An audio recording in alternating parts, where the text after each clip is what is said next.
క్రీస్తునందు ప్రియ దేవుని బిడ్డలందరికీ యేసుక్రీస్తు వారి అతి శ్రేష్టమైన నామములో వందనములు తెలియచేసుకుంటున్నాను. నేటి దిన ధ్యానాంశము హెబ్రీలకు రాసిన పత్రిక 11వ అధ్యాయము 4వ వచనము. విశ్వాసమును బట్టి హేబేలు కయీను కంటే శ్రేష్టమైన బలి దేవునికి అర్పించెను. దేవుడతని అర్పణలను గూర్చి సాక్ష్యమిచ్చినప్పుడు అతడు ఆ విశ్వాసమును బట్టి నీతిమంతుడని సాక్ష్యము పొందెను. అతడు మృతి నొందియు ఆ విశ్వాసము ద్వారా మాట్లాడుచున్నాడు. ప్రియులారా, మొట్టమొదటి మనుషులు ఆదాము హవ్వలు. వారితో దేవుడు ఎంతో సన్నిహితముగా ఉండేవారు. సమస్తమును మానవుల కొరకు రూపించి 6 దినములలో ముందుగానే అన్నిటినీ రూపించి కలగచేసిన పిమ్మట దేవుడు ఆదామును సృజించారు. ఆ మీదట హవ్వను సృజించారు. దేవునితో ఎంతో సన్నిహితముగా జీవించే వీరు దేవుని ఆజ్ఞకు లోబడనందున, దేవుని ఆజ్ఞను మీరినందున దేవునిచే ఏదెను వనము నుండి వెళ్ళగొట్టబడ్డారు. వారి బిడ్డలైన కయీను హేబేలుకు వారు బహుశా ఇదంతా చెప్పి ఉంటారేమో. దేవుడు ఏ రీతిగా భూమి ఆకాశములను, సముద్రమును, సమస్తమును సృజించారో చెప్పి ఉంటారు. వారు ఇరువురికి కూడా దేవుడైన యెహోవా గురించి తెలుసు. వారి ఇరువురికి దేవునితో సహవాసం ఉన్నది కాబట్టే వారు ఇరువురు దేవునికి అర్పణను అర్పించారు. వారి ఇరువురికి దేవుడంటే ఎవరు అనేది తెలుసు, దేవునితో సహవాసం ఉన్నది. అందుకే అర్పణలు తీసుకొని రాగలిగారు. కానీ అర్పణ అర్పించిన ఇద్దరిలో ఒక్కరు మాత్రమే అంగీకరించబడ్డారు. మిగిలిన వ్యక్తి తిరస్కరించబడ్డాడు. కారణం ఏమిటంటే అతనికి ఉన్న విశ్వాసము, దేవుడంటే అతనికి ఉన్న భక్తి, దేవుడంటే అతనికి ఉన్న శ్రద్ధ, దేవుడంటే అతనికి ఉన్న ప్రేమ. అందుకే దేవుని వాక్యము సెలవిస్తుంచున్నది. హేబేలుకు ఉన్న వివేచనాత్మ ద్వారా దేవుని గురించి వివేచించాడు. మొదటి రోజే మనిషిని సృజించవచ్చు, కానీ దేవుడు అలా చేయకుండా మానవుల కొరకు సమస్తమును ముందుగానే సృజించి ఏర్పాటు చేసి అటుపిమ్మట నరుని దేవుడు సృజించారు. అంటే దేవునికి మనిషి పట్ల ఉన్న శ్రద్ధను, ప్రేమను గురించి వివేచించాడు. కాబట్టే దేవునికి ఏది పడితే అది ఇవ్వకూడదు, దేవుని సన్నిధిలో ఎలా పడితే అలా ఉండకూడదు, దేవునితో నిర్లక్ష్యముగా జవాబు ఇవ్వకూడదు అని గ్రహించాడు. అందుకే దేవునికి శ్రేష్టమైన బలి అర్పించాడు. అట్టి సాక్ష్యమును పొందుకున్నాడు.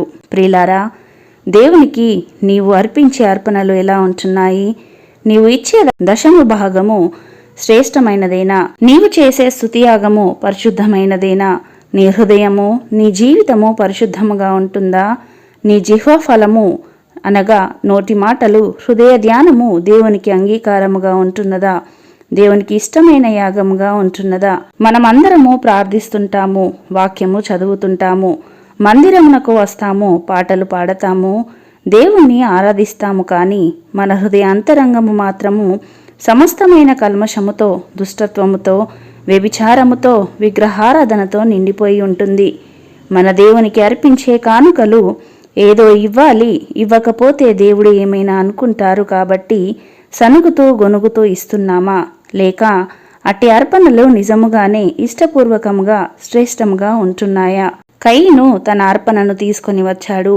కయీను భూమిని సేద్యపరచువాడు కాబట్టి తనకు తెచ్చిన అర్పణ మంచిదేనేమో, కానీ అతని హృదయము దుష్టత్వముతో నింపబడి ఉన్నదేమో. అందుకే హేబేలును చంపేశాడు. మనము కూడా కష్టార్జితమే, ఇష్టపూర్వకంగానే మంచిదే దేవునికి సమర్పిస్తూ ఉండవచ్చు. కానీ అన్నిటికంటే ముఖ్యముగా మన హృదయం ఎలా ఉన్నది? దేవుని ఎదుట సరైనదిగా ఉన్నదా? మన జీవితాన్ని బట్టి సాతాను దేవుణ్ణి దూషించకుండా ఉండగలడా? మన వలన దేవునికి చెడ్డ పేరు రాకుండా ఉంటుందా? అవమానము కలగకుండా ఉంటుందా? ఒక్కసారి మనలను మనము పరీక్షించుకుందాము. మన అర్పణ ఎలా ఉంటుంది? పరిశుద్ధమును, దేవునికి అనుకూలమునైన సజీవ యాగముగా మీ శరీరములను ఆయనకు సమర్పించుకొనుడి, ఇట్టి సేవ మీకు యుక్తమైనది అని వాక్యము సెలవిస్తుంటున్నది.